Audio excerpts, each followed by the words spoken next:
Hola, ¿cómo están? Muy buenas noches, bienvenidas, bienvenidos a CNN Prime. Tenemos mucho que contarles y los vamos a dejar muy bien informados después de este programa. Así que vamos de inmediato con los titulares. Mañana se reanudará la formalización de la exalcaldesa Katy Barriga por hechos de corrupción en la municipalidad de Maipú. Hoy se adelantó que la Fiscalía va a pedir la medida cautelar de prisión preventiva por los delitos de falsificación de instrumento público y fraude al fisco por 31.000 millones de pesos. La Fiscalía de Viña del Mar confirmó que el cuerpo hallado el pasado viernes en los roqueríos de la Avenida Perú corresponde a Anaí Espíndola. La joven de 22 años se encontraba desaparecida desde el jueves 4 de enero, cuando fue vista por última vez saliendo de un gimnasio. El Ministerio Público aseguró que por el momento no descarta ninguna hipótesis. La Comisión de Salud del Senado aprobó la ley corta de ISAPRES, dejando fuera la indicación que permite un alza en los precios base de los planes. Desde la oposición indicaron que tal como está el proyecto, las aseguradoras quebrarán en poco tiempo. La iniciativa ahora debe ser visada por la Comisión de Hacienda de la Cámara Alta. Y en el deporte, Arturo Vidal está un paso más cerca de volver a Colo-Colo. Hoy el directorio de Blanco y Negro escuchó la propuesta de Daniel Morón y avanzarán en las negociaciones para fichar al Rey, mientras el América de Cali desechó la opción de contratar al chileno y se enfocará en la eventual llegada de Ricardo Gareca a la banca. Todo esto y mucho más porque aquí comienza CNN Prime.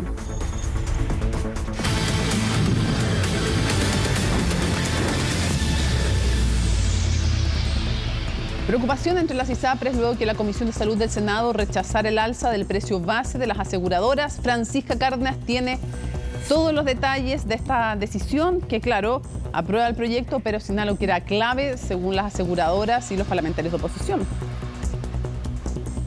¿Qué tal? ¿Cómo estás, Mónica? Muy buenas noches. Sí, una discusión de largo aliento con respecto a lo que es la ley corta de ISAPRES, que hemos podido ver durante todos estos meses, estas últimas semanas también en la Comisión de Salud. Se puede decir finalmente, Mónica, que tras esta jornada en la Comisión de Salud del Senado, la ley corta de ISAPRES quedó algo coja porque finalmente no se aprobaron los elementos esenciales, lo que estaba en el corazón de esta ley corta, que finalmente presentó la moneda para poder mitigar los efectos de los dos fallos de la Corte Suprema. El primer fallo por tabla de factores a las ISAPRES y el segundo fallo por prima GES, para poder mejorar todo lo que son finalmente estos servicios y beneficios a los miles de afiliados. Es así como finalmente se cayeron varias cosas en esta discusión entre los parlamentarios y hay que decir ahí que el juego político, al menos los movimientos, los distintos acercamientos, tuvo mucho que ver también el presidente de la Comisión de Salud, el senador Juan Luis Castro del Partido Socialista, quien también ahí flexibilizó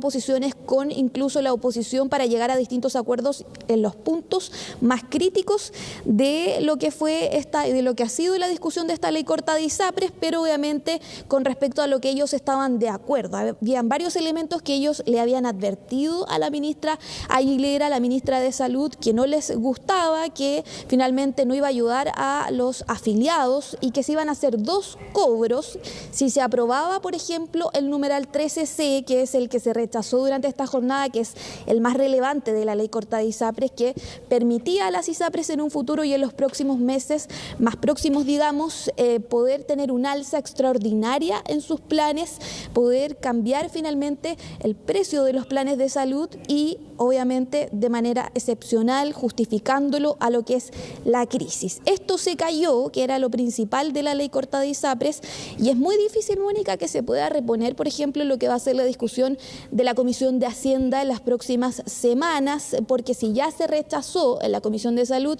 donde finalmente se negoció por parte de los distintos parlamentarios y senadores, incluso del oficialismo hasta la oposición, de hecho el único voto a favor de este numeral, al menos de esta indicación, fue del senador Juan Ignacio Latorre, y finalmente es que se rechaza y se cae. Otra cosa que se cayó fue la posibilidad de que las ISAPRES pudieran ellos presentar su plan de devolución de cobros excesivos finalmente para poder mitigar los efectos de los dos fallos de la Corte Suprema. Escuchemos entonces qué dijo la ministra de Salud, por cierto, que se le preguntó de varias cosas durante esta jornada, se vio ahí un poco complicada también para responder ciertos elementos con respecto a cómo lo va a hacer el gobierno para reponer estos elementos de la ley corta, que su objetivo principal era enfrentar finalmente la llamada crisis de las ISAPRES.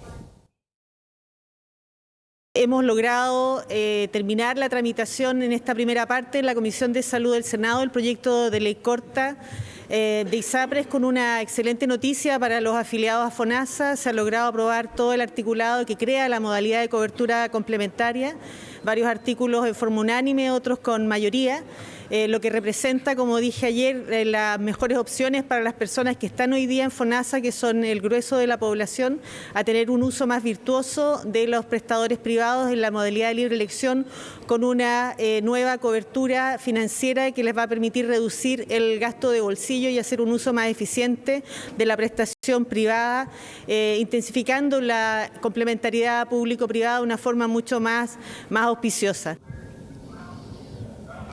Claro, eso con respecto es a lo positivo, a uno de los elementos que sí se aprobaron, que es el tema de FONASA, la cobertura complementaria para quienes finalmente están dentro de lo que es el Fondo Nacional de Salud, FONASA, que van a poder adquirir ciertos beneficios, mejorar sus condiciones también, tener servicios público-privados, y es ahí donde también había una crítica por parte de algunos senadores de que las personas que están afiliadas finalmente en las ISAPRES podrían finalmente acceder ahora a FONASA con estos beneficios. Eso se aprobó, eso es un logro al menos para la moneda, un punto dentro de esta larga ley corta de ISAPRES que finalmente tiene bastantes indicaciones, pero como te decía, el corazón de esta ley es lo que se fue cayendo voto a voto, digamos, por parte de los parlamentarios, con acuerdos entre el presidente de la Comisión de Salud y los otros senadores también de la oposición, y también, bueno, el único senador del oficialismo que votó a favor de ciertos elementos fue obviamente el senador Juan Ignacio Latorre. Varios elementos entonces que se rechazaron. Vamos a ver cómo va a ser el escenario también en lo que es la Comisión de Hacienda, pero decirte que también el representante de las ISAPRES, el presidente de la Asociación de ISAPRES, durante esta jornada también salió bastante, digamos, molesto de lo que fue esta Comisión de Salud, diciendo que le preocupaba justamente que no se hubiese aprobado este punto relevante, el numeral 13C de la ley corta, porque eso permitiría estabilidad financiera. Si eso no ocurre, le preguntamos, ¿qué pasa? Si esto no se repone en la Comisión de Hacienda, dice él, bueno, va a haber menos estabilidad financiera y obviamente se repite este discurso de las ISAPRES de que pueden caer en insolvencia, que es el paso previo, como ellos nos lo han dicho, a lo que es la quiebra. Pasemos a escuchar parte también de lo que dijeron las otras autoridades y también el representante de las ISAPRES. Que recordemos que lo que se rechazó no es la forma de cálculo de la deuda, sino que el plan, dentro del plan de ajuste, lo que se rechazó fue, en definitiva, la forma de devolución la forma de reajustar el precio base. Por lo tanto, es la compensación que podrían tener la ISAPRES respecto a los menores ingresos y eventualmente los costos también financieros asociados a la implementación de esto. Por lo tanto, no hay un tema relacionado con la deuda, sino más bien con el equilibrio financiero. 1.066 millones de billones en definitiva. Mire, siempre es un enredo esto de las cifras, ¿no? Pero son 1.198 millones de dólares. La ministra nos había dicho que los elementos que iban a permitir que las ISAPRES recuperaran su equilibrio financiero eran, si ustedes recuerdan, el ICSA en marzo, y que era una medida que la calificamos de insuficiente, y la ministra también confirmó que era insuficiente, pero que eso se iba a corregir mediante la ley corta. Y hoy día, con mucha preocupación, nos vamos, porque lo que hemos constatado es que al día de hoy, en la forma en que está la tramitación de la ley, no tenemos una ley corta que complemente la solución del ICSA. Lo que tenemos es la certeza de que todas las compañías van a mantener su desequilibrio financiero y consecuentemente todas están condenadas a la quiebra si esto no se resuelve. Claro. Claro, preocupación ahí del representante de las ISAPRES, de lo que podría suceder en la Comisión de Hacienda, si es que se va a llegar a reponer esta indicación, el numeral 13C de la ley corta de ISAPRES. Va a estar bastante complejo ese escenario, teniendo en cuenta que ahí también hay senadores de la oposición. Después, si se llega a despachar desde la Comisión de Hacienda, pasaría a sala. Y hay otro elemento, Mónica, que generó bastante debate, es el tema del ICSA. Recordemos que el ICSA es aparte, está fuera de la ley corta de ISAPRES. Esto se aprobó, se ingresó a última hora por parte de la Moneda a lo que fue la ley de reajuste salarial público. Ahí también hubo un debate bastante complejo entre los parlamentarios que decían que era algo que no se tenía por qué introducir dentro de lo que era el reajuste salarial público. Se aprobó dentro del reajuste y esto va a tener recién efectos en febrero. Recordemos que el ICSA es una especie de IPC que va a generar finalmente el cambio en el precio base de los planes de salud. Se va a reajustar y obviamente va a subir sus precios, pero estos efectos recién se van a ver en febrero, cuando tenga vigencia el ICSA. Esto va aparte, es una medida complementaria a la ley corta. ¿Y qué pasaba con estas dos cosas? Por un lado el ICSA y por otro lado la ley corta. Se pretendía también con esto mitigar los efectos de ambos fallos de la Corte Suprema, pero si se cae el punto principal de la ley corta, es ahí donde es más complejo el escenario para el gobierno, para la ministra de Salud que ha estado en las distintas negociaciones, porque quedarían solamente con esta medida del ICSA. Quedaría esta ley coja de la ley corta y por otro lado el ICSA, que va a comenzar a tener sus efectos, y además porque no sabemos todavía cuánto va a ser el porcentaje que va a tener el ICSA y esta especie de IPC finalmente que va a fijar los nuevos precios de los planes de salud. Pasemos a escuchar también qué dijeron los senadores dentro de esta votación en la Comisión de Salud durante esta jornada. No estamos dispuestos a aceptar de que el costo lo paguen los afiliados en exceso. Estamos dispuestos a un reajuste, pero un reajuste razonable, y para eso hay que acotar la deuda. Hay que decirlo con todas sus palabras y sin complejos. Aquí hay que ponerse colorado una sola vez y resolver este problema. Por tanto, aquí el único responsable de la quiebra del sistema privado de salud es el gobierno. Esperamos que en la Comisión de Hacienda haya más razonabilidad y que efectivamente el gobierno se abra a mecanismos distintos para poder calcular las obligaciones que ordena la Corte Suprema y así poder determinar un ajuste al precio base lo más bajo posible. En las condiciones que tenemos hoy día, los ajustes a los precios base hablan del hasta el 40%. Eso es insostenible. Yo no estoy de acuerdo, es mi posición, lo he dicho públicamente, lo dije en la comisión varias veces, con la mutualización, porque rebaja la deuda en un porcentaje muy significativo. O sea, hoy día la estimación de la superintendencia es que la deuda por cobros excesivos de las ISAPRES asciende a más de $1.000 millones, 1.066 millones de dólares aproximadamente. Y con la mutualización se llegaría a una cifra cercana a los $400 millones de dólares. Eso sería un perdonazo, digamos, desde mi punto de vista, que no corresponde y donde hay fallos muy contundentes de la Corte Suprema. Claro, ¿qué pasa con la deuda también? Todavía no hay cifras exactas, Mónica. Ahí dice el superintendente 1.198 millones de dólares. Son estimaciones que ha ido haciendo la Superintendencia de Salud. Hay que ver ese tema también, cómo va a ser el tema de la deuda total y cómo se va a enfrentar esto, y se va a debatir dentro de lo que va a ser la discusión política en la Comisión de Hacienda. Así que nos vamos a quedar muy atentos a eso durante los próximos días, durante la próxima semana. Recordemos que también los senadores sesionaron en Santiago, en el ex Congreso, durante el lunes para ver lo que es esta ley corta. Se cayeron varios elementos ahí también, se aprobaron otros, y también recordemos que se había aprobado en su momento lo que era este Consejo Consultivo, que iba a hacer una especie de fiscalización para ver de qué manera, cuál iba a ser la metodología de las ISAPRES para devolver finalmente la totalidad de la deuda. Pero todo eso está en curso, en debate, y falta todavía el trabajo en sala, y después toda esta tramitación se va a la Cámara de Diputadas y Diputados, así que todavía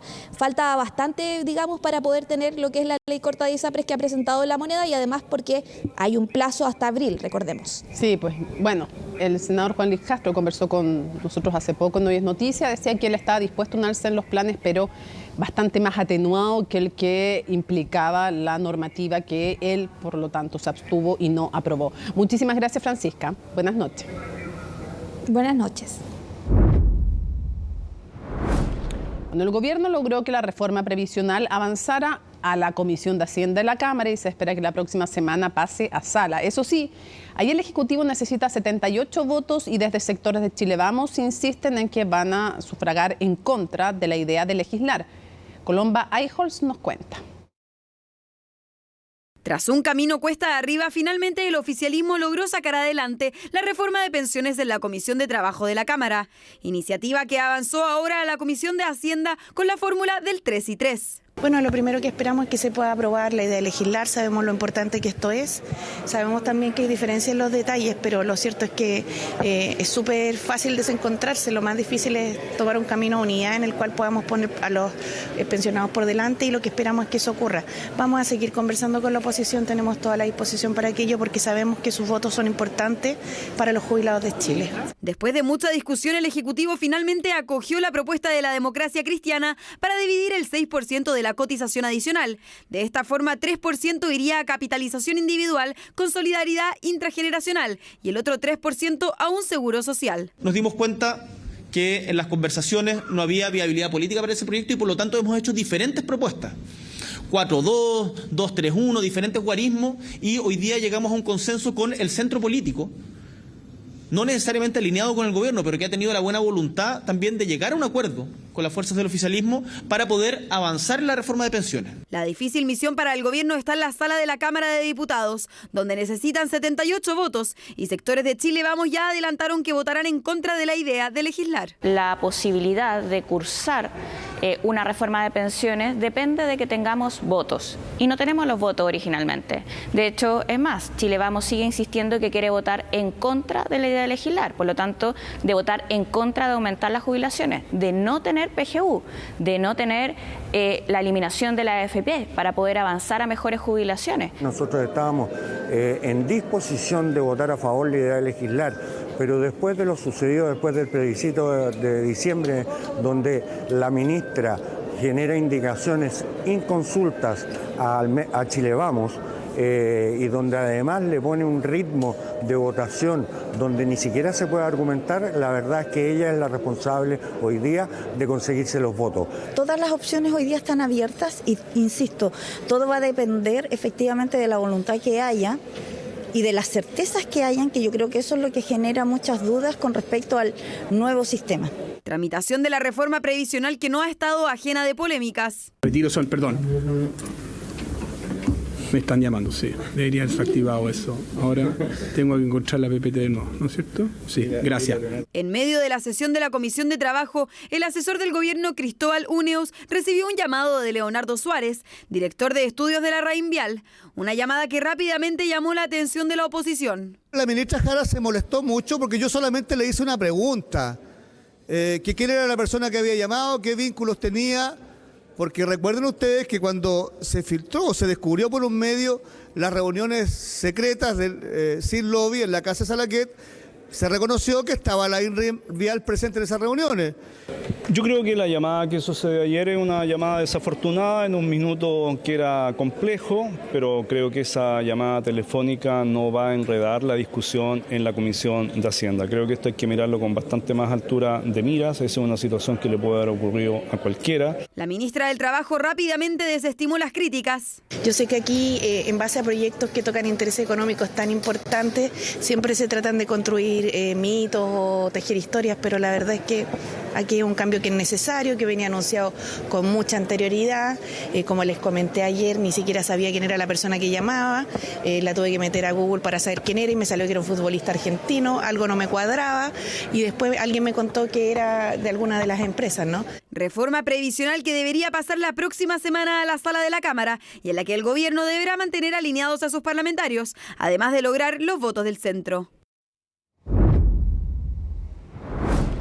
Bueno, la propuesta de reforma previsional del gobierno, como ustedes veían, va a ser analizada en la Comisión de Hacienda de la Cámara tras su despacho desde la Comisión de Trabajo, con cuyo presidente, el diputado Juan Santana, diputado del Partido Socialista, vamos a conversar. Diputado, gracias por acompañarnos. Mónica, un gusto de saludarte. Muchas gracias por la invitación. Lo primero, más allá, antes que entremos a analizar en sí la propuesta, ¿cuenta con los votos para ser aprobada en la sala de la Cámara de Diputadas y Diputados? ¿Cuál es su cálculo?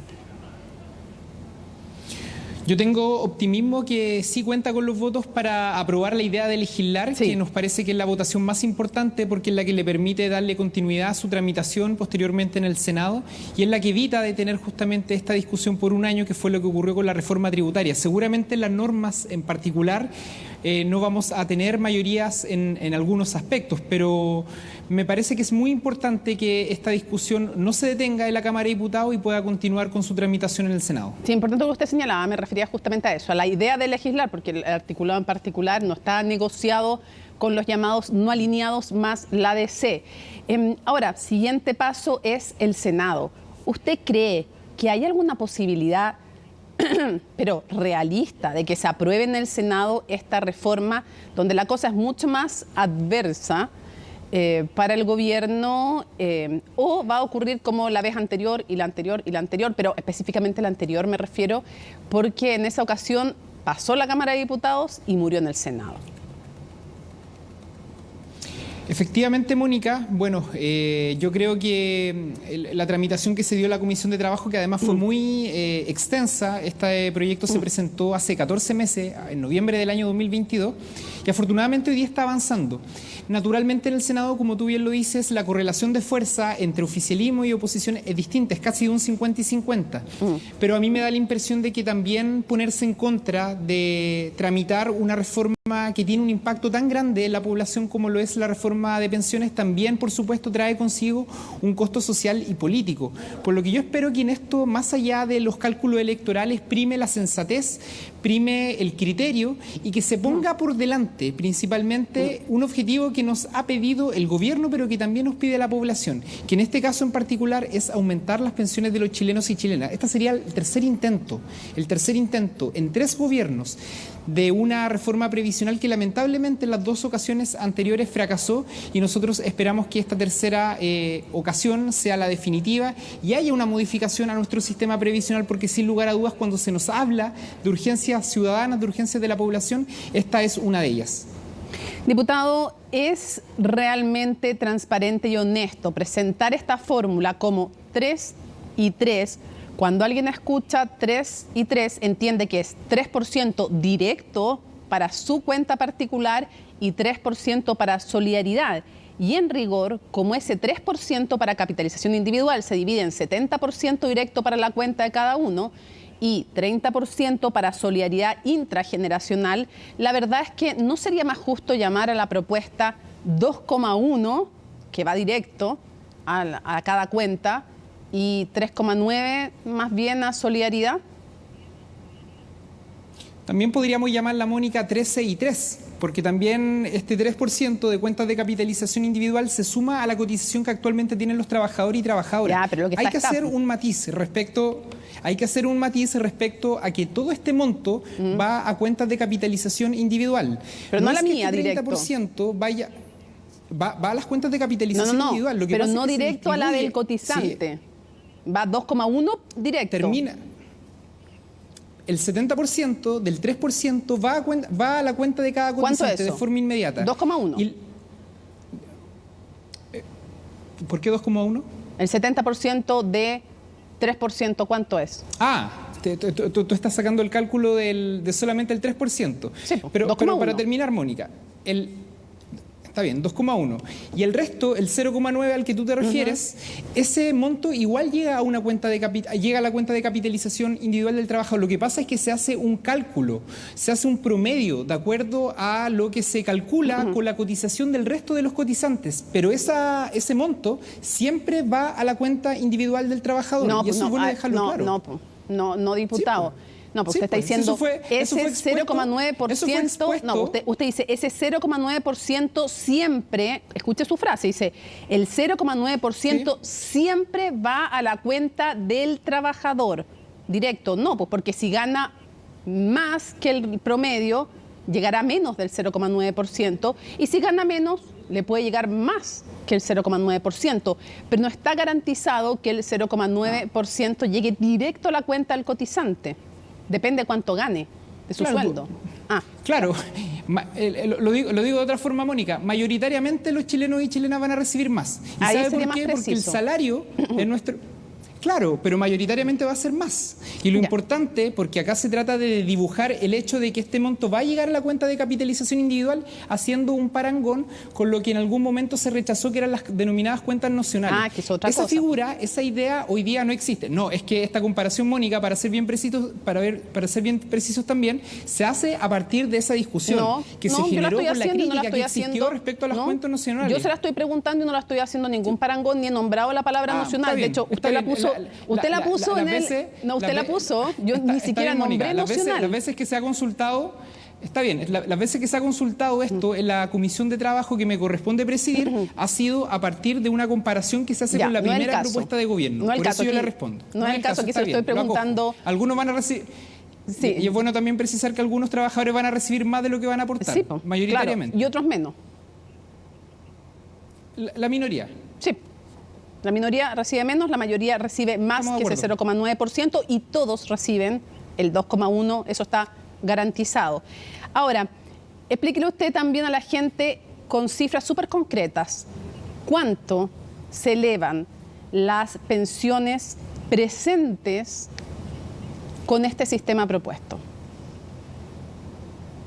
Bueno, va a depender, Mónica, también de una variante que establece el propio Seguro Social, porque hay que señalar que esta reforma contempla varios pilares. En primer lugar, aumenta la pensión garantizada universal, que hoy día se encuentra en 206.000 pesos a 250.000 pesos. Si es que, por supuesto, esta norma también es aprobada por el conjunto, digamos, de el Congreso, y permite, por supuesto, que aquellas personas que reciben hoy día la PGU aumente ese monto. Por otra parte, se crea este Seguro Social con el 3% de cotización que va a estar destinado de acuerdo a la última indicación que ingresó el gobierno, y el monto que se entrega por concepto de Seguro Social se calcula de acuerdo a los años cotizados de cada trabajador. Para poner un ejemplo, una persona que cotizó 20 años en su vida recibe 2 UF. ¿Cuántos son 2 UF? Debe ser algo así como 75, 76.000 pesos hoy día. Y ese monto se suma al ahorro individual que tiene este trabajador y que hoy día administra las AFPs, y se suma a la pensión garantizada universal, que en caso de aprobarse la reforma, como lo señalábamos recién, son 250.000 pesos. Por lo tanto, hay 50.000 pesos que naturalmente se aumenta para todos los afiliados que reciben PGU, y el Seguro Social entrega un monto de acuerdo a los años cotizados de cada trabajador, con un tope de 30 años. Es decir, puede ser un caso de 10, 15, 20, 30 años, pero el cálculo se hace siempre 0,1 UF por año cotizado, o para decirlo de forma más clara, 1 UF por 10 años cotizados. ¿Por qué no aprobar lo que proponía, por ejemplo, el senador Javier Macaya y la UDI? Obviamente se entiende con su respaldo, que en lo que están de acuerdo, pero no están tan de acuerdo, porque aquí es 2,1 directo a la cuenta directo de todos, garantizado, pero él decía 3% de ese incremento. Ahora están nuestros votos para que vaya directo a la capitalización individual y después conversemos el resto. ¿Por qué usted no estaría de acuerdo con esta idea?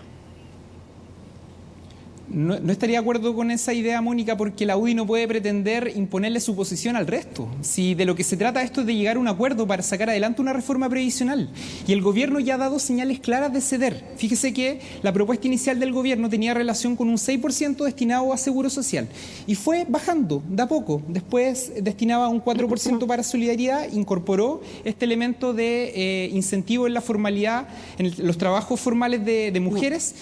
Y hoy día se bajó incluso a un 3%, como lo conversábamos recién, para cuentas de capitalización individual, y un 3% para Seguro Social. Pero no son las únicas cosas en las que ha cedido el gobierno. La reforma plantea la separación de la industria. Y una de las funciones tiene que ver con las tareas de soporte, administración de cuentas, es decir, quienes entregan el certificado, quienes hacen la atención de público.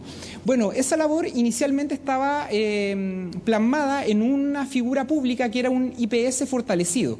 Eso hoy día cambió y se va a licitar, por supuesto dirigido por el Estado, pero se va a licitar a privados para que sean ellos también quienes participen en esto, tomando en consideración las propuestas que se hicieron desde la oposición. El decreto de ley 3.500, con esto termino, Mónica, también se mantiene y se eliminaron las cuentas nacionales. Entonces uno perfectamente podría preguntarse, si el gobierno ha cedido en tantas cosas, ¿por qué la UDI, por qué Renovación Nacional no quieren ceder con tal de llegar a un acuerdo? Ya, ¿y qué se contesta usted? Yo creo que el gobierno, que la oposición, no quiere que el gobierno, esto es una conclusión política, yo creo que no quiere que el gobierno del presidente Boric sea la administración que le sube las pensiones a los chilenos y chilenas. ¿Y sabe por qué he llegado a esta conclusión? Porque a mí no me parece razonable que quienes dijeron que estaban de acuerdo con aumentar la PGU a 250.000 pesos, incluso señalando que si esto fuese en un proyecto aparte, ellos lo aprobaban de forma inmediata, rechazaron el día de ayer en la Comisión de Trabajo esta misma norma. Yo no entiendo que quienes promovieron en el gobierno del presidente Piñera una distribución similar a la que se está proponiendo ahora, hoy día se opongan. Y naturalmente la única conclusión que uno pudiese sacar es una conclusión de carácter político y que dice relación con que se pone acá como prioridad evitar que el gobierno tenga un triunfo, en circunstancias que no es un triunfo del gobierno, es un triunfo de la población, versus los intereses particulares de cada partido, en este caso de la oposición. Claro, esa podría ser una opción si uno piensa mal o si piensa bien, es la discrepancia política de encontrar que la reforma que ustedes apoyan es mala. También existe esa opción. Llevamos 14 meses, Mónica, y se aduce a que se está tramitando de forma rápida. Se dice que no se consideran las propuestas de la oposición y yo le acabo de hacer un listado de supermercados acerca de las cosas en donde el gobierno ha cedido respecto a los puntos de vista que le ha planteado la oposición. Por lo tanto, uno tiene el legítimo derecho a hacer un racionamiento político. Sí, claro. Por eso le decía, hay dos opciones, o la suya o la otra, digamos. Son las dos opciones que hay sobre la mesa, o tal vez más y no se nos ocurren. El diputado ahora, Carlos Bianchi, sobre eso, o ex senador Carlos Bianchi, ayer en entrevista aquí en CNN Prime decía que no se habían atrevido a tocar el cambio en las tablas de mortalidad y que, bueno, hacía varias críticas, por ejemplo, el tema de no dejar realmente separada la industria y que él creía que podía tener algo que ver las reuniones en la casa de Pablo Salaquet de la ministra Jara.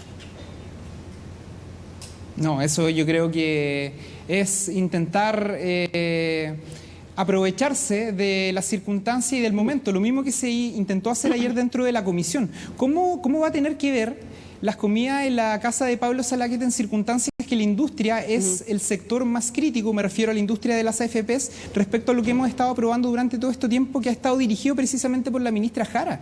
Las tasas de mortalidad, de promedio, que es lo que el promedio de mortalidad a lo cual se refiere el senador Bianchi, el diputado Bianchi, ex senador Bianchi, él lo expuso dentro de la Comisión de Trabajo y se le respondió por parte del Ejecutivo, sin cerrar la puerta a dar esta discusión en la Comisión de Hacienda, en donde él es parte. Separar la industria, por favor.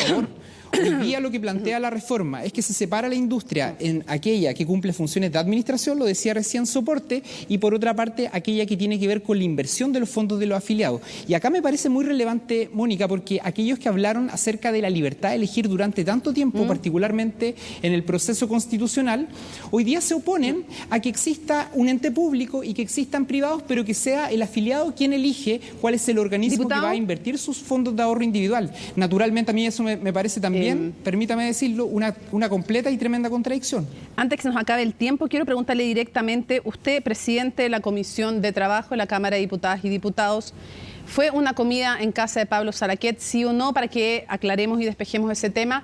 ¿Cuándo fue esa reunión? ¿Fue en la casa de Pablo Salaquet? ¿Quién lo invitó? Sí, yo me refería a eso, de hecho lo dije en un programa de televisión. Pero no tenía oportunidad de conversar yo, por eso lo pregunto.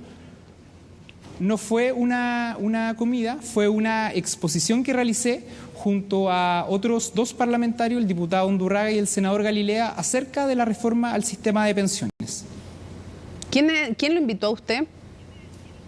Pablo Salaquet. ¿Usted sabía que él era lobista?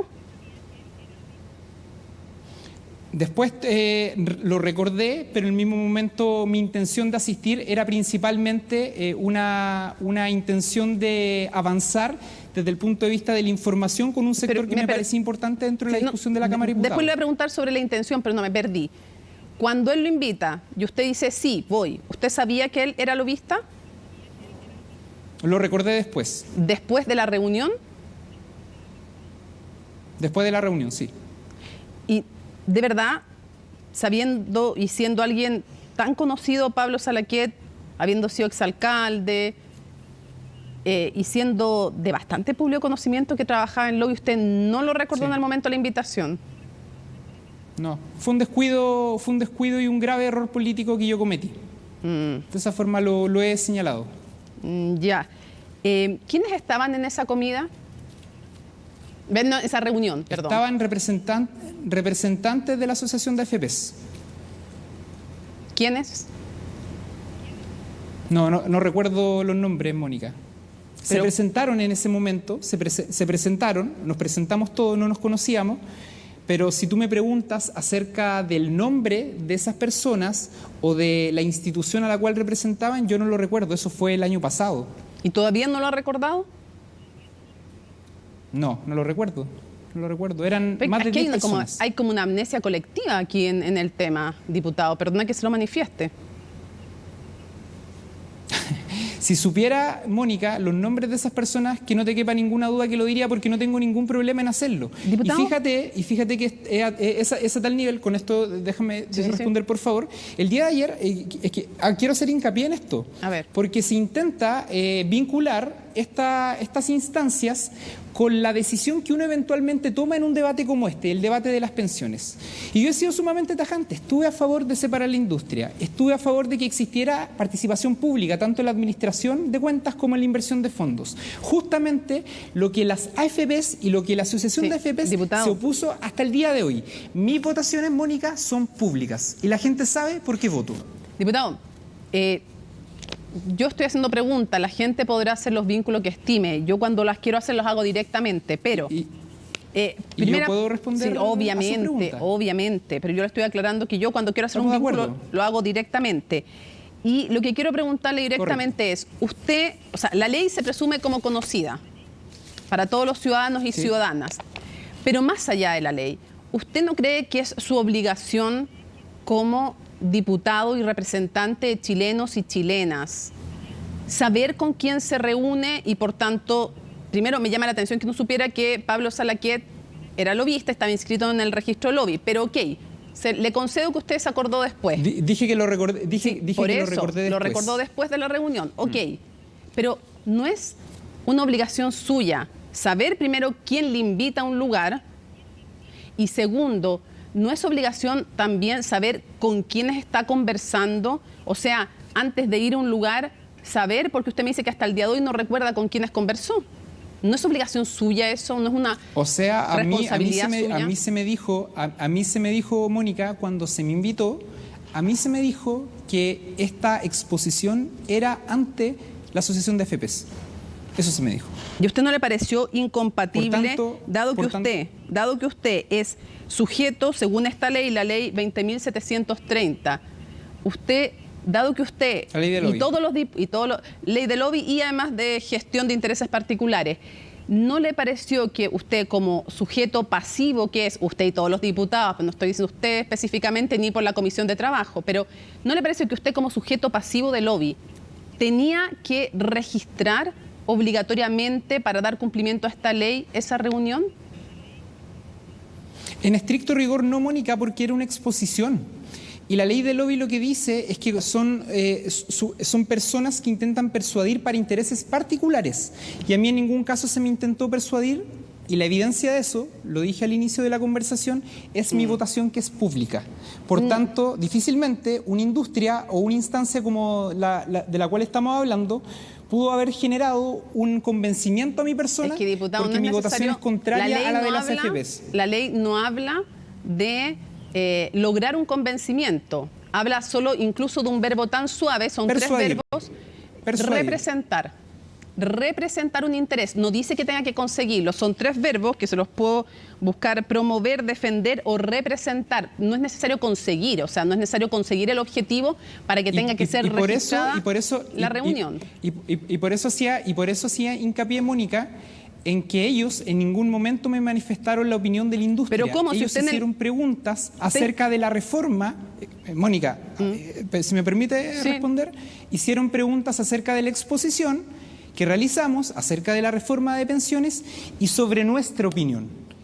Por eso fue una exposición, porque se nos hizo pregunta respecto a eso y por eso optamos junto a nuestro equipo por no registrar esta reunión. Sin embargo, de aquí en adelante, dado lo que se ha generado y además el efecto político que esto ha tenido, que sectores de oposición han intentado utilizar convenientemente para sus intereses esta situación para detener la tramitación de la reforma. Evidentemente, Sí, cualquier tipo de reuniones como esta las vamos a registrar. Cierro recordándole sus palabras cuando usted dijo, producto que no alcanzaron a responder la Asociación de AFP en la Comisión de Trabajo en el periodo que dura la comisión y a la siguiente sesión no quisieron asistir, señalando que no era necesario ir a la Comisión de Trabajo. Se generaron entonces una serie de instancias donde seguramente se conversó con otros parlamentarios, nos manifestaron opiniones respecto de lo que estaba tramitando.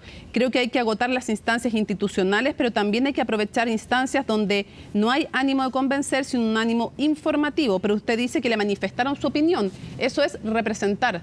Pero eso yo lo mencioné, Mónica, porque cuando vino la Asociación de AFPs a la Comisión de Trabajo, no alcanzaron a responder las preguntas de los parlamentarios. Y después enviaron una nota con las respuestas y señalaron ellos explícitamente que no consideraban necesario venir nuevamente al Congreso Nacional. Yo lo mencioné a propósito de esto. Sí, pues después conversaron. Diputado, le agradezco esta conversación sobre este tema y también, por supuesto, lo que sigue siendo todavía, estamos en pasos iniciales, la tramitación de la reforma de pensiones. Muchas gracias, Mónica, por la invitación. Un gran saludo. Buenas noches. Bueno, el Ministerio Público va a pedir prisión preventiva para Katy Barriga, quien está siendo formalizada por fraude al fisco y falsificación de instrumento público. Tenemos los detalles con Valentina Nieto. Valentina, te escuchamos. Hola Mónica, muy buenas noches. Así es, en una jornada de formalización que fue intensa y que va a continuar también durante el día de mañana. Está ya citada la exalcaldesa Katy Barriga a las 9 de la mañana en el mismo 9º Juzgado de Garantía de Santiago para que así pueda precisamente resolver el tribunal si va a acoger o no esta medida cautelar que habría solicitado entonces el Ministerio Público, particularmente la Fiscalía de Alta Complejidad Metropolitana Oriente. Parte de lo que se señaló durante esta jornada por parte del Ministerio Público fue el cómo precisamente habrían ocurrido estos dos delitos que se le imputan no solamente a la ex alcaldesa Katy Barriga, sino también a otros ex funcionarios de la Municipalidad de Maipú durante sus años de gestión. Tú ya lo decías, fraude al fisco y también falsificación de instrumento público por un monto que no es menor. Se habla además de 30.600 millones de pesos que habrían sido defraudados a través de diversos mecanismos. Entre algunos de los puntos que se tocó hoy en la audiencia, se habló, por ejemplo, de montos bastante llamativos. Por ejemplo, se habla de la compra de collares con cristales Swarovski que habrían costado más de 17.000 millones de pesos. 17 millones de pesos, bien digo. También parte de lo que habría sido gastos en peluches que habría resonado precisamente en la prensa durante los últimos meses. Se habría gastado precisamente en la compra de estos peluches 54 millones de pesos. También se habló, por ejemplo, de este rol que habría tenido una de las funcionarias, quien era la mano derecha de la ex alcaldesa Katy Barriga, si queremos decirlo de alguna manera. Trabajaba como periodista y ella habría recibido más de 110 millones de pesos por servicios que finalmente nunca se prestaron. ¿Y esto por qué? Porque durante el tiempo en el que ella salía contratada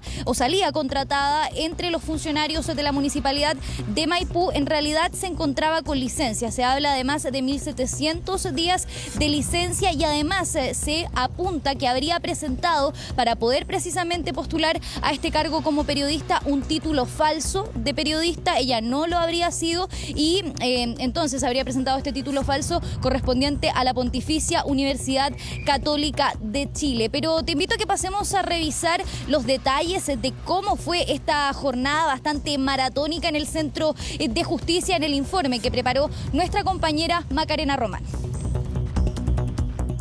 Quiero caminar tranquila y ustedes me pueden dejar caminar. De verdad se los pido. ¿Me pueden Una pura pregunta, porque se imputan 30.000 millones de pesos. Sí, muy cortito. No quiero que me empujen, yo quiero caminar tranquila. Imposible fue caminar tranquila para la exalcaldesa de Maipú, Katy Barriga. La expectación era evidente. ¿Tiene aprehensión de que vaya a quedar en prisión preventiva? Es que la Fiscalía la responsabiliza de fraude al fisco y falsificación de instrumento público. Todo por un monto que sobrepasa los 30.600 millones de pesos. No tengo nada que esconder. No es lo que considera la actual administración de Tomás Bodanovich, quien reunió los antecedentes para ingresar una querella por el caso. Como alcalde identifiqué una situación con bastante irregularidades, falta la probidad y delito incluido, sistematizamos información junto a un equipo de abogados, presentamos una querella, afortunadamente después de 2 años de presentar esta querella se realiza una formalización. Formalización que este martes tuvo su primera audiencia. Continuamos con la audiencia y tiene la palabra el Ministerio Público. En el 9º Juzgado de Garantía de Santiago, el Ministerio Público expuso por más de 4 horas los antecedentes para formalizar a Katy Barriga y otras 5 personas de su administración. Ideó, planificó e instruyó la realización de diversas adquisiciones de bienes y servicios y la realización de eventos y actividades de publicidad de su gestión, los que no se encontraban contemplados en el presupuesto aprobado por el Consejo Municipal. Dentro de estas actividades están las distintas versiones del Festival Maipelusa, en la que se gastaron más de 1.500 millones de pesos. Invita Ilustre Municipalidad de Maipú y su alcaldesa, señora Katy Barriga Guerra. Eso además de accesorios para la cuenta pública del 2019 por 480 millones de pesos y un spa para adultos mayores que tuvo un costo que sobrepasaba los 4.000 millones de pesos. De calor. Calor seco. En base a la información falsa aportada por los imputados, el propio Consejo Municipal aprobó las modificaciones presupuestarias sin conocer la verdadera situación financiera municipal. La Fiscalía asegura que la exalcaldesa y la exdirectora de control, María Isabel Palma, entregaron información fraudulenta. Por eso a ambas se les imputa el delito de falsificación de instrumento público, mismo ilícito que también habría cometido la exadministradora municipal Andrea Díaz, la exsecretaria comunal de Planificación Ana María Cortés y el exasesor de Barriga Luis Japaz, a quienes además se les acusa de fraude al fisco. Agradecido. ¿Te declaras inocente? Absolutamente. Audiencia de formalización en la que también estuvo presente Andrea Monsalve, mano derecha de Barriga y quien falsificó su título de periodista. Además, presentó 49 licencias médicas, equivalentes a 1.700 días. Su sueldo superaba los 2.500.000 pesos y tuvo un alza de 39% desde que llegó hasta que salió del cargo. Así, la imputada Barriga Guerra, a sabiendas de que la imputada Andrea Monsalve Saavedra no contaba con un título profesional de periodista, instruyó su contratación con cargo a fondos públicos municipales. Fondos públicos municipales que también fueron gastados en 30.000 peluches denominados Renacín y Esmapina. También en la compra de collares con diamantes, todo con dinero destinado para educación. En al menos 4 ocasiones incluyó la compra vía trato directo de un total de al menos 1.000 collares de cristal por un valor total ascendente de al menos 17.850.000 pesos, lo que permanecieron bajo su custodia y cuyo destino se desconoce. Por este tipo de hechos, la Fiscalía pedirá este miércoles la medida cautelar de prisión preventiva para la exalcaldesa Barriga, mientras el plazo de investigación se extenderá por 120 días. Comentarles que no se alcanzó a realizar la defensa, ya por tiempo al parecer, así que el día de mañana nuevamente citada. La verdad que es bien fuerte esto. Citación fijada para las 9 de la mañana, donde tendrá que exponer la defensa de la ex autoridad comunal, que insiste en su inocencia, pese a que la Fiscalía la acusa de un desfalco de más de 30.000 millones de pesos. Mañana, Valentina, entonces es el momento en que se va a discutir la prisión preventiva para la alcaldesa y cada parte, defensores y querellantes, van a exponer sus argumentos. Así es, se tomó la decisión precisamente de no continuar durante esta jornada, al menos con la formalización de la exalcaldesa Katy Barriga. Mañana también va a ser la formalización de otra exfuncionaria. Hablamos de Ana María Cortés, ella era secretaria comunal de planificación. También entonces se va a saber si efectivamente el tribunal acoge la solicitud que hizo el Ministerio Público. Solamente se hizo pública la solicitud de prisión preventiva para la exalcaldesa. Vamos a ver qué va a definir en el caso de esta otra exfuncionaria. Y también va a haber otra audiencia de formalización que se va a realizar durante esta semana, pero esta vez el día viernes 19 de enero, y es el caso de Luis Japaz. Él era asesor de la exalcaldesa, solicitó poder realizar precisamente esta audiencia de formalización el día 19 de enero para poder revisar también otros antecedentes que habrían sido sumados a la carpeta investigativa. Sin embargo, durante esta jornada también se definió ya las medidas cautelares de 13 exfuncionarios de la municipalidad de Maipú, exfuncionarios. Hablamos, por ejemplo, de Andrea Díaz. Ella era administradora municipal, quedó finalmente con arresto domiciliario nocturno y arraigo nacional. Es el mismo caso de María Isabel Palma. Ella era exdirectora de control al interior del municipio durante la gestión de la exalcaldesa Barriga. Quedó también con la misma medida cautelar, eso sí, solamente por el delito de falsificación de instrumento público. Y por último, Andrea Monsalve, esta periodista que ahí sale apuntada precisamente en la nota que preparó nuestra compañera Macarena Román, que no era periodista de título y que habría entonces también participado en estos movimientos, en esta estructura defraudatoria que habla el Ministerio Público. Se habría elaborado al interior del municipio de Maipú. Mañana entonces a las 9 de la mañana está citada la exalcaldesa Katy Barriga nuevamente al 9º Juzgado de Garantía de Santiago para que pueda entonces escuchar por una parte lo que tiene que decir el Consejo de Defensa del Estado y también los descargos que va a hacer precisamente su defensa. Detalle importante también que ocurrió durante esta jornada: se decidió que fuera solamente el Consejo de Defensa del Estado quien continuara como querellante en la causa. Esto entendiendo que por parte de la defensa de la exalcaldesa señalaron que no era necesario que el municipio de Maipú continuara también como querellante. Recordemos que ellos fueron uno de los primeros en querellarse porque apuntaron que si no habría una sobrerepresentación del Estado precisamente en esta causa judicial. Por lo tanto, solicitaron que fuera removido como querellante el municipio de Maipú, algo que fue acogido precisamente por el tribunal, y es solamente el Consejo de Defensa del Estado el que continuará precisamente con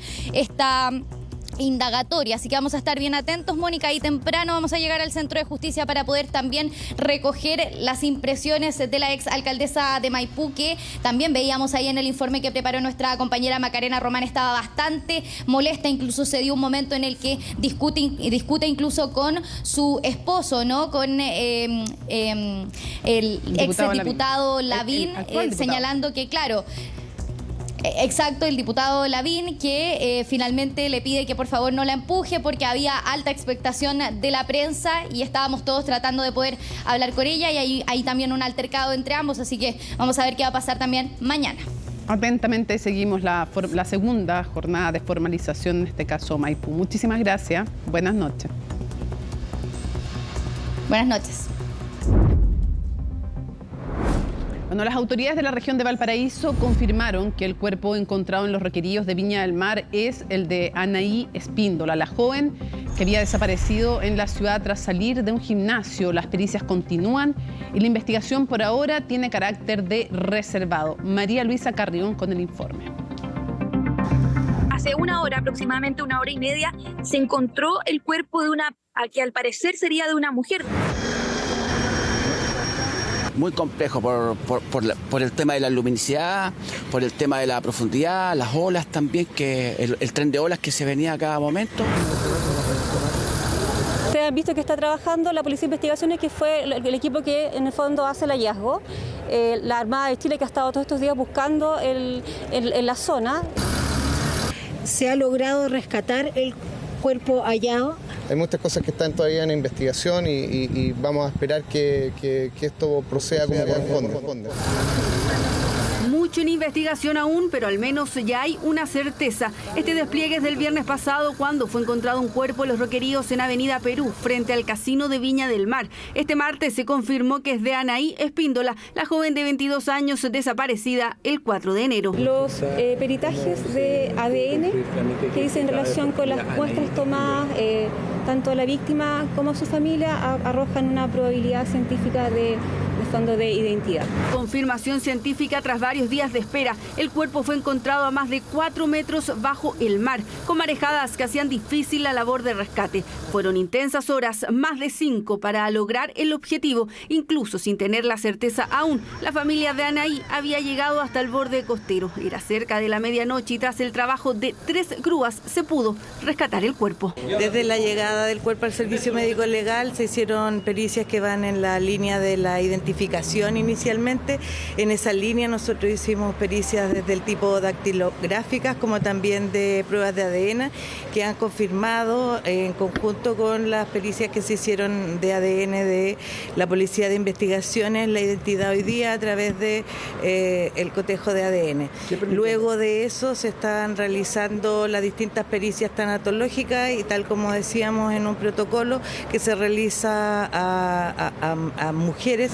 Protocolo con perspectiva de género. En un comienzo el Servicio Médico Legal había dado un plazo de 72 horas para identificar el cuerpo, pero la familia de la joven pidió mayor celeridad. Aún hay diligencias en curso y no se descarta ninguna hipótesis. Eso sí, la investigación tiene carácter de reservada. Desde el primer día se realizó un trabajo investigativo de entrevista a familiares, entrevista a amigos cercanos, revisión de las redes sociales y todo lo que involucrara o el entorno de Anaí para poder establecer qué sucedió finalmente con ella. Después de que se encuentre el cuerpo, obviamente no hay ninguna hipótesis que se pueda descartar, pero se están realizando todas las diligencias para poder llegar a la verdad y esclarecer definitivamente el hecho o las circunstancias en que falleció Anaí. Y esa es la tarea hoy, investigar qué fue lo que pasó con la joven que el 4 de enero salió de un gimnasio en el sector de recreo en Viña del Mar. Se topó con una mujer en el camino y se le perdió el rastro. Nosotros, evidentemente, estamos apoyando a la familia y sobre la base de los peritajes que se realizan en los próximos días y aquellos que ya se han realizado hasta ahora, tomaremos los antecedentes y veremos de qué manera podemos contribuir o al esclarecimiento de los hechos o a la eventual persecución de responsabilidades penales en el evento que eso existiera, ¿no? Pero como la Fiscalía ha dicho de una manera bastante clara, se están investigando las causas y hemos logrado un primer paso para dar tranquilidad a la familia, que es identificar el cuerpo que se encontró el día viernes. En los próximos días se deberían terminar los peritajes que podrían dar luces sobre la causa de muerte. Hasta ahora la información se ha manejado con suma cautela. La desaparición y ahora el fallecimiento confirmado de la joven ha conmocionado no solo a Viña del Mar, sino a todo el país. El presidente de la República, Gabriel Boric, revocará las pensiones de gracia a personas con antecedentes penales por delitos graves. Será parte del criterio que va a utilizar el gobierno para retrotraer dichos beneficios en una acción que ha sido catalogada por la derecha como un cambio de postura del mandatario. Que responden desde el gobierno, la nota es de Estefanía Bustamante. Bajar el peso de las críticas que levantó el pago de pensiones de gracia a condenados y de paso corregir posibles errores administrativos es lo que buscaría la revocación de estos beneficios que anunció la moneda, una potestad cuya permanencia dependerá del criterio del presidente. Voy a hacer uso de una facultad administrativa para que en el caso de cuando identifiquemos beneficiarios que tengan antecedentes penales por delitos graves, tales como homicidio, violación, porte de armas o narcotráfico, yo personalmente voy a hacer uso de la facultad administrativa para revocar esas pensiones. Facultad administrativa que detalló el subsecretario del Interior ante la Comisión de Desarrollo Social. Su primera visita a la instancia, donde la oposición acusó al gobierno de dar un giro respecto a la posibilidad de revocar estos beneficios. Un episodio donde las declaraciones dan cuenta del cambio entre las autoridades. Revertir por otras razones tendríamos que legislarlo. Hoy día no existe una modalidad. No existe un sistema, no existe un modo por el cual uno puede decir, mire, hemos decidido contemplar tal elemento, el hecho no existe. existe el mecanismo por el cual se podría hacer una cosa así. Administrativamente se puede retrotraer, así se dijo incluso en la comisión. Esto se puede judicializar y un juez al final va a decidir si acepta la tesis del Ejecutivo o la del reclamante. La tesis del Ejecutivo, dice la ministra, todavía no está terminada. Si bien predominarán los antecedentes penales graves para tomar decisiones, lo cierto es que esa información, según TOA, no será determinante si es que el pensionado sufrió daños severos. Se pone en votación este tema y el gobierno señala, no, tenemos facultades, tenemos posibilidades y tenemos voluntad. En una voltereta insólita y con una pérdida de tiempo magistral para toda la ciudadanía está teniendo el gobierno en este instante. Hoy día lo que están utilizando es su atribución, ¿cierto?, que lo esperan hacer a través de un decreto. Sin embargo, tampoco está claro a quiénes efectivamente se les va a revocar la pensión de gracia, y lo peor es que todos esos recursos que se le entregan a delincuentes no los vamos a poder recuperar. Semanas podría tardar el gobierno en revisar las 18.000 pensiones de gracia otorgadas en un periodo más extenso que el estallido social. De esa revisión ya se contabilizan 50 con antecedentes penales, los cuales no necesariamente justifican una revocación. Por ahora estamos abocados a las pensiones entregadas en el marco del estallido. Hemos tomado, son 18.000 pensiones las que se entregan, las que ha entregado el Estado desde el año 81, y por lo tanto además hemos tomado muestras de otros grupos para poder tener un antecedente, cuál sería el escenario en otros grupos a los cuales se le ha entregado el beneficio de pensiones de gracia. ¿Van a revisarse todas las 18.000 que están vigentes? Y cuando que estén dentro del plazo que la autoridad puede ejercer una atribución. ¿Y cuál es ese plazo? Que tiene que haber una discusión sobre el tema de la prescripción.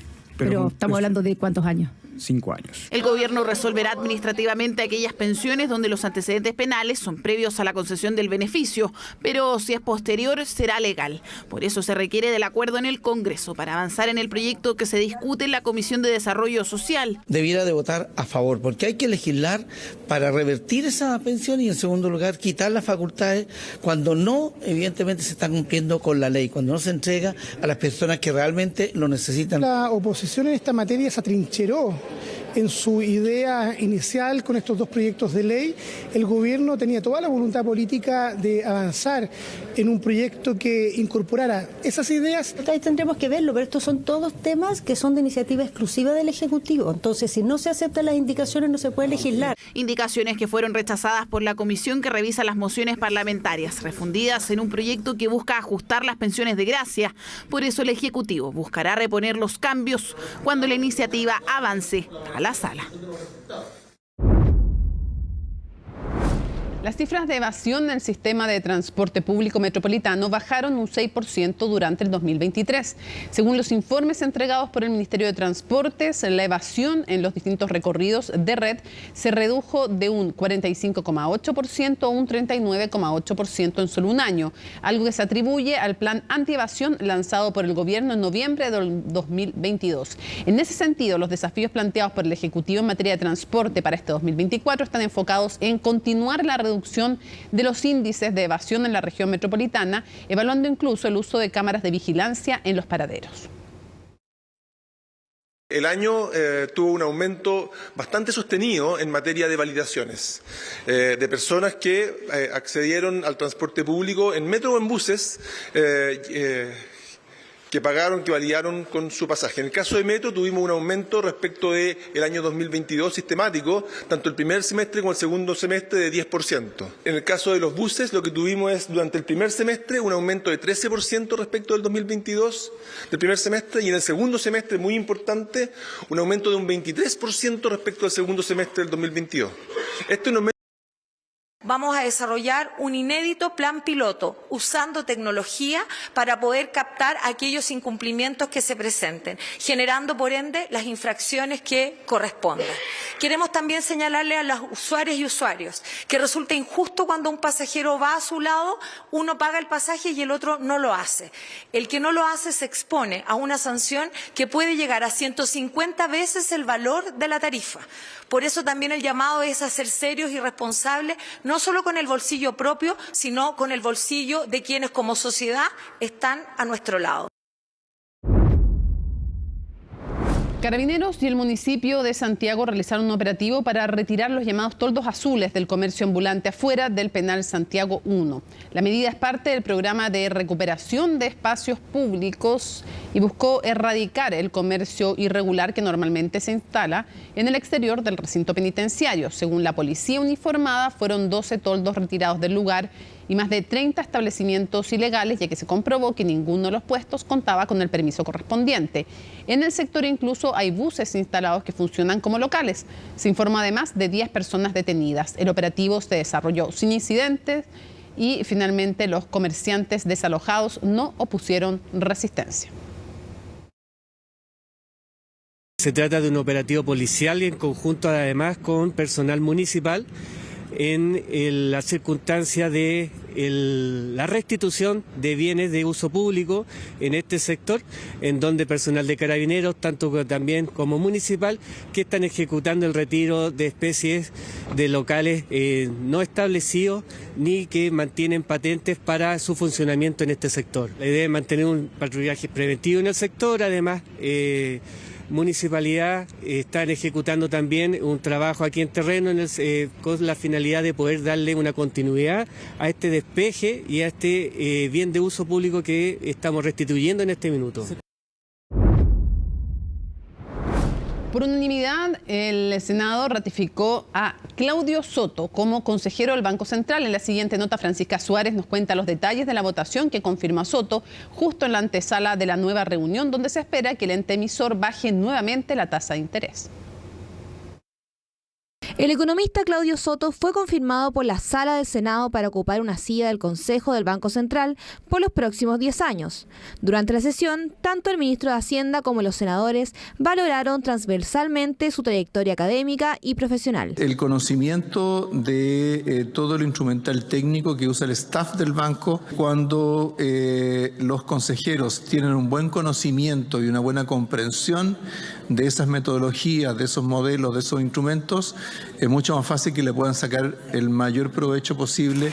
Creo que si hay algo de lo cual nos podemos sentir orgullosos es lo que ha ocurrido con el Banco Central Autónomo desde que se creó.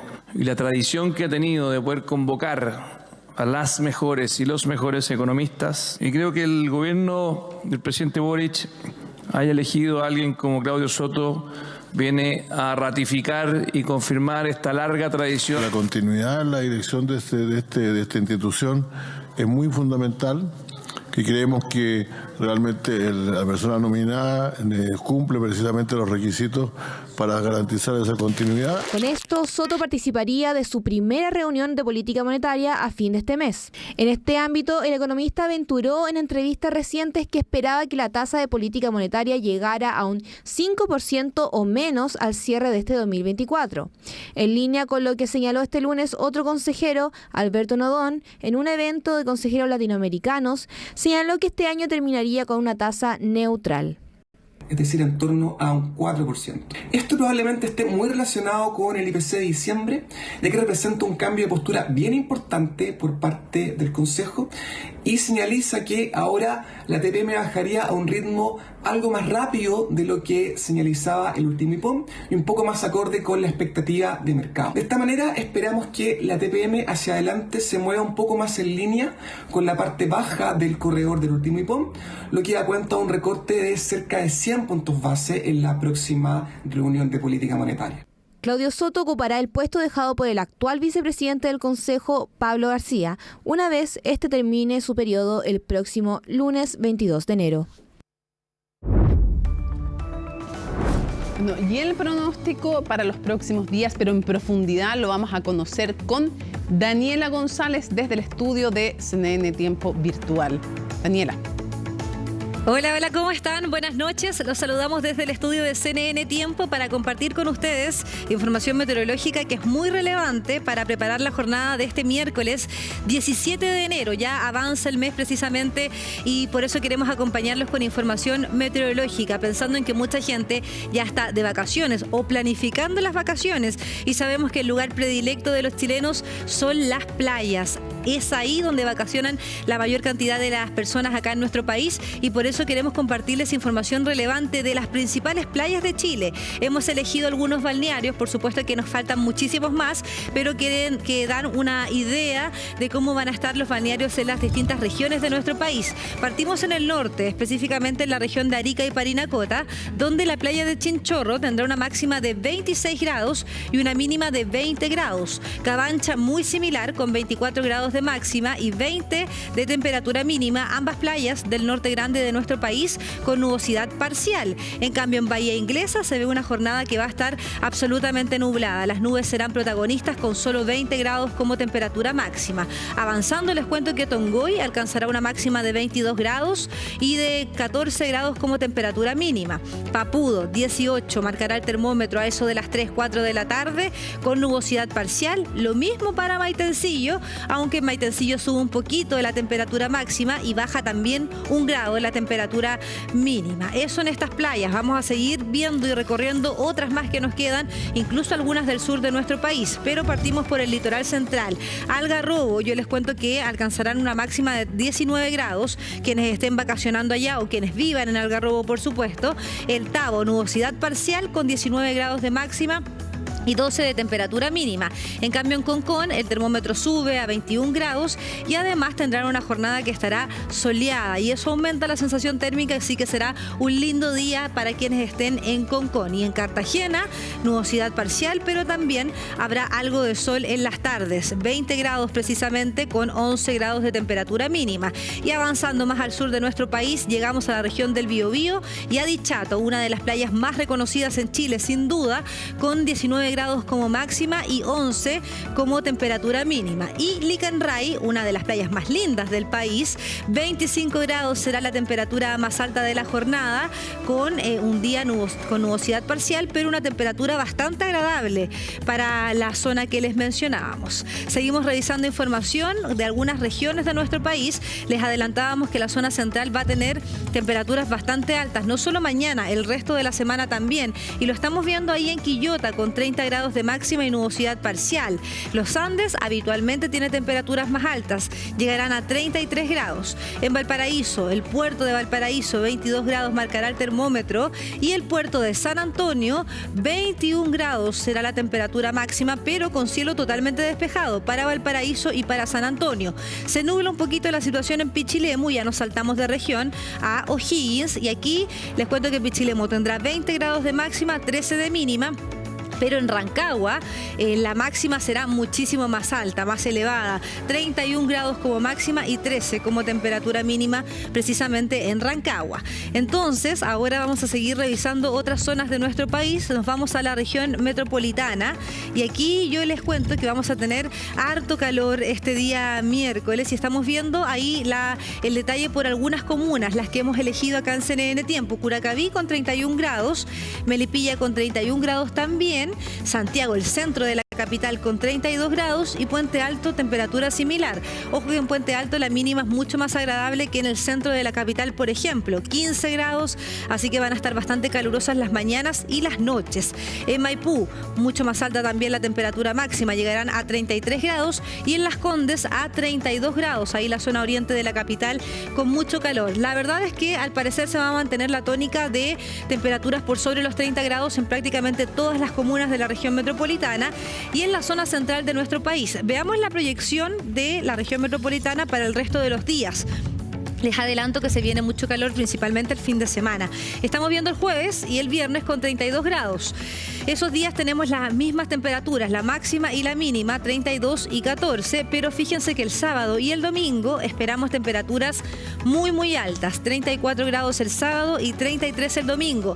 Adelantándonos mucho, vemos que el lunes de la próxima semana también podríamos tener temperaturas que podrían ir bordeando o incluso superando los 34 grados, así que mucho ojo, mucha precaución porque podríamos estar frente a una ola de calor y cuando eso ocurre aumenta también la probabilidad de los golpes de calor calor, es importante mantenerse hidratado, evitar salir a las horas de mayor exposición al sol, entre las 12 y las 4 de la tarde. Muchos expertos recomiendan, si es que se puede, obviamente, evitar salir a la calle. Si es que va a pasear a las mascotas, hágalo en la mañana o en la tarde también, porque el calor es perjudicial para ellos, entre muchas otras recomendaciones que se pueden entregar cuando tenemos olas de calor. La última, mucha agua, que es muy, muy importante, sobre todo para estos días de extremo calor. Muchas gracias por habernos acompañado. Ojalá esta información les haya servido. Los invitamos a que mañana en la mañana, a las 6 a.m. en punto, ustedes sintonicen CNN AM. Vamos a estar revisando el pronóstico más actualizado para la jornada, por supuesto, y además conversando de la erupción volcánica que ha ocurrido en Islandia. Estuvimos conversando con Cristian Farías, geofísico de la Universidad Católica de Temuco, y la conversación estuvo bastante interesante. Mañana la puede ver desde las 6 de la mañana en las pantallas de CNN Chile. Que estén muy bien. Chao.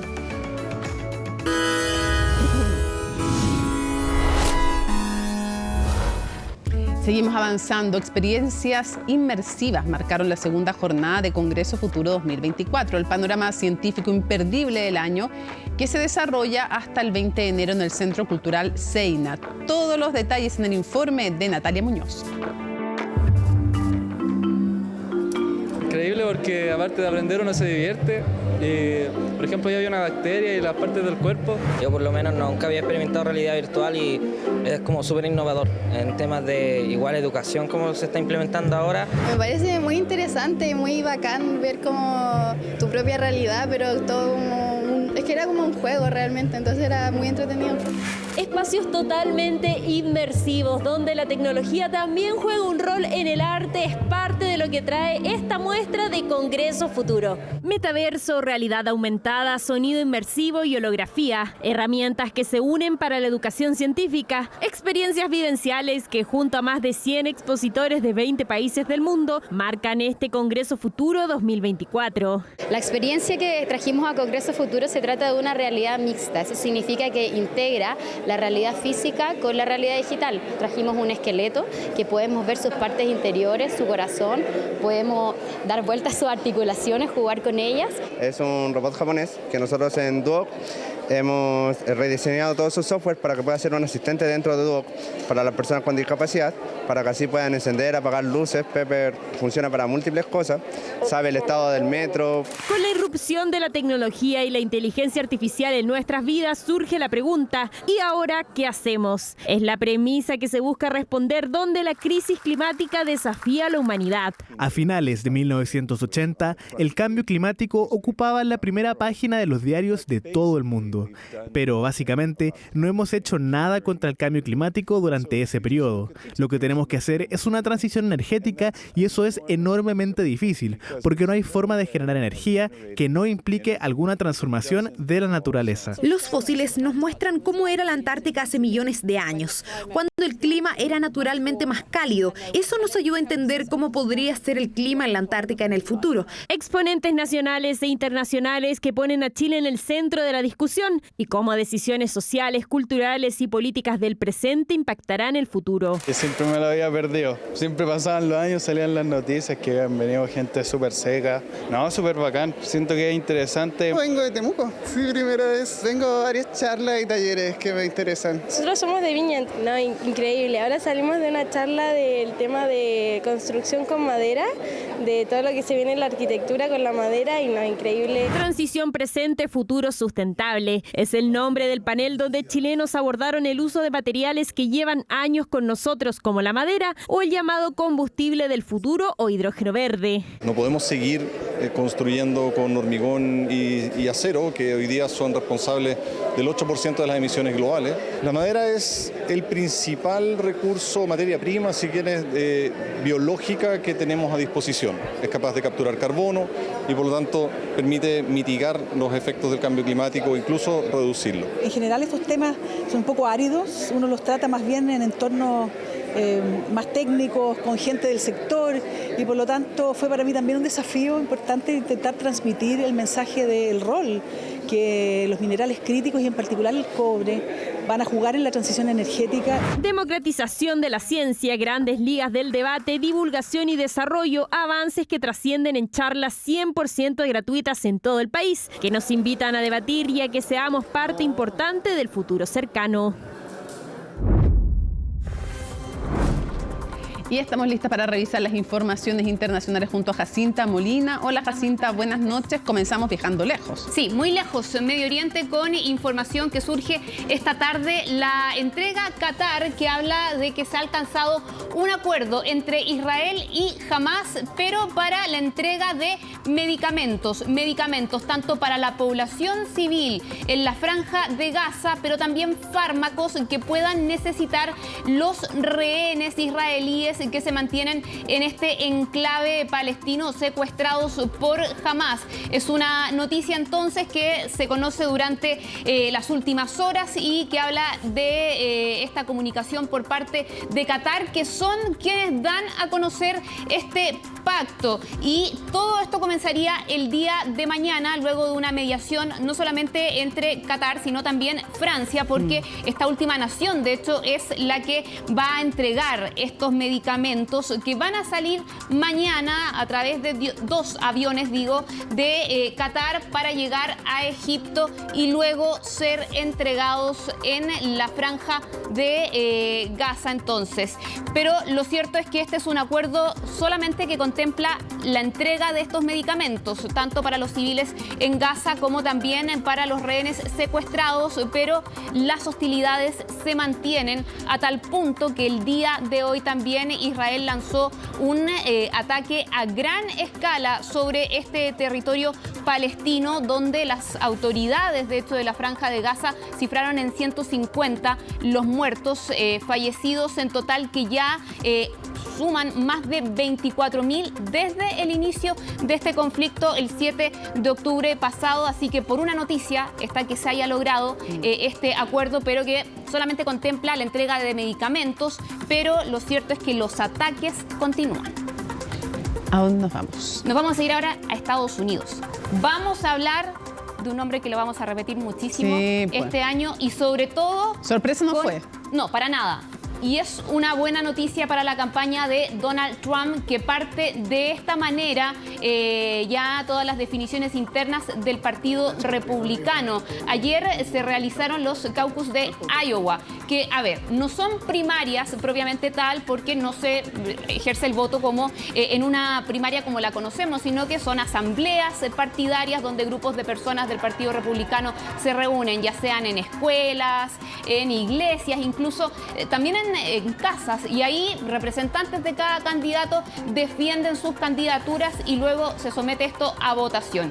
Ya, en esas asambleas que se realizaron ayer en el estado de Iowa, Trump arrasó. De hecho, estableció un récord en cuanto a resultados de precandidatos de este partido, porque obtuvo más del 50% de los votos. La diferencia con los otros candidatos, fue total. O sea, Ron DeSantis queda en segundo lugar con el 21%. Nikki Haley en tercer lugar con un 19%. Es decir, bien Trump, cerca de, en todo caso, la pelea por el DeSantis, segundo lugar fue estrecha. No así por el primero, porque acá Trump arrasa y... Esto, a ver, se veía venir, pero lo cierto es que es un muy buen antecedente también, sobre todo para la campaña de Trump, considerando los líos judiciales. 4 causas penales que está enfrentando. Aún así, arranca esta interna republicana Trump con este antecedente. Vienen ahora las definiciones en New Hampshire. Ahí sí hay primarias el próximo 23 de enero, pero esto era algo entonces que se confirma el estatus de favorito de Donald Trump en esta carrera interna del Partido Republicano. Todo esto para definir a quién va a enfrentar la candidatura republicana con Joe Biden, que sabemos busca la reelección. Un Joe Biden que a través de redes sociales de hecho reaccionó a este resultado, donde dijo que era algo que se esperaba, se sabía, pero que acá la definición va a ser entre el ala extrema del Partido Republicano, hablando de este movimiento MAGA que representa Trump versus lo que defiende el actual mandatario estadounidense. MAGA, Make America Great Again. Hagamos de nuevo grande América. Exactamente, parte de lo que publicó Joe Biden en redes sociales, o su equipo más bien, luego de conocer estos resultados en Iowa, que dan el puntapié inicial ya a esta carrera primaria en los republicanos. Ya en los próximos días también, o semanas más bien, esas definiciones también se van a estar realizando entre los demócratas, pero ahí lo seguro es que se apoye la candidatura a reelección de Joe Biden. Sí. En fin, no hay mucho de sorpresa sobre los primeros lugares. Ya, vamos a viajar a nuestra región con un tenso cruce de declaraciones que han protagonizado Nicolás Maduro y Javier Milei. Todo esto parte el día de ayer, cuando Nicolás Maduro se presenta ante la Asamblea Nacional de Venezuela, y ahí en su discurso dedica palabras al mandatario argentino. Dice que es un error en Argentina y también para América Latina. Cuestiona su política económica, los anuncios que ha hecho recientemente también el gobierno de Milei. Lo acusa de querer quitar los derechos sociales, también de buscar colonizar Argentina, de ser prácticamente o alinearse con Estados Unidos. Parte de las declaraciones que entrega harta personalidad hay que tener, ¿ah? Sí. Ser un dictador y andar dando lecciones, pero en fin. Bueno, tenemos parte de esas declaraciones. A ver. Coge dato, Milei. A ti que te pusieron en Argentina para destruir el Estado de Derecho, para destruir el Estado, para destruir todos los derechos sociales, laborales, para destruir la economía nacional y para colonizar a la Argentina y entregarla de rodillas al imperialismo norteamericano. Ese no es el camino, Milei. Estás equivocado, Milei. No aspiro que rectifique, pero sí que te llegue este mensaje que estás equivocado. Eres un error en la historia de Argentina, Milei. Eres un error en la historia de América Latina, Milei. Un error fatal en la historia de Argentina. Ya. Y acá tenemos la respuesta de Javier Milei, el presidente argentino, a esas declaraciones que escuchaban de Nicolás Maduro. No esperaba semejante elogio, es una respuesta, por cierto, irónica. El socialista empobrecedor de Maduro, dice Milei, diciendo que soy un error histórico en América Latina, confirma que vamos por el buen camino. Termina con esa frase que hizo famosa en la campaña Viva la Libertad, carajo. Eso es lo que dice Javier Milei en este mensaje en redes sociales, con el cual responde a Maduro, un Javier Milei que de hecho publica esto cuando va viajando a Davos, al foro de Davos. Con Diana Mondino y otros miembros de su equipo. Así es. Y a propósito de estas declaraciones que escuchábamos de Maduro, también tuvo palabras para la situación de seguridad en Ecuador, bien llamativas, podríamos decir, porque puso a Venezuela como ejemplo, porque dijo su gobierno había logrado desarticular las bandas criminales de las cárceles. Mira. Primero, todo lo que haga en seguridad una dictadura ya es bien cuestionable. Y segundo, el Tren de Aragua no se ve muy controlado si ni siquiera sabes dónde está su líder. Exactamente. Y si le entregas el control. Sí, pues si llega hasta acá a Chile ya lo sabemos, y sí tiene además el control completo de varias cárceles, sobre todo una. Así es. Algo que no menciona Nicolás Maduro. No, pues está editado. Ya. A propósito de las primarias que estábamos, o sea, más bien la decisión en Iowa republicana que se realizó con temperaturas heladísimas, sí, pues. Una ola de frío ártico que está azotando a varias zonas de Estados Unidos, que también está llegando a Canadá, donde de hecho los termómetros han llegado a los menos 40 grados. Se han publicado en redes videos que muestran los efectos de esta ola de frío, cómo está literalmente congelando a Canadá. Esos son videos que muestran, por ejemplo, ahí el agua congelada, el vapor, también un huevo en un sartén, completamente congelado, o sea, cero posibilidad de cocción ahí. Vamos a revisar también un video que muestra a estos famosos nudos. ¡Oh, qué notable eso! Está buenísimo. Claro, no, completamente, pero congeladísimos. Sí, ahí están los nudos también. O sea, paralizado. ¿Sabes qué nos pasó en Ollagüe? En el norte de Chile, en Ollagüe, en un invierno muy, muy frío, que dejé el cepillo de dientes en un vaso con agua y volví, estaba cual flamenco el cepillo. Hielo. Y veíamos recién ahí, ¿verdad? Imagen del papel higiénico también. Lo pusieron afuera. No lo alcanzamos. Y a los minutos vamos ahí a repetir la imagen. Y a los minutos, ahí está. Ahí está. Pero mira, durísimo. Guáquila. Sí. ¿Con qué estaba mojado ese papel? Sí. Así de helado, así de congelado está Canadá. Ya, no nos congelamos en las noticias, seguimos avanzando. Le agradecemos a Jacinta, nos vamos a la pausa y volvemos con más.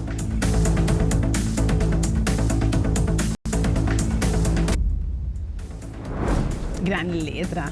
Dueño de ti, dueño de qué, dueño de nada. Bueno. Ya.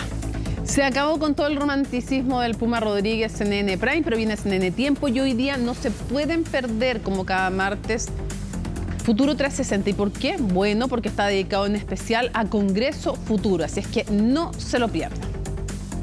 Martes 16 de enero. Así estuvo nuestro país y el mundo. Somos CNN Chile. Buenas noches.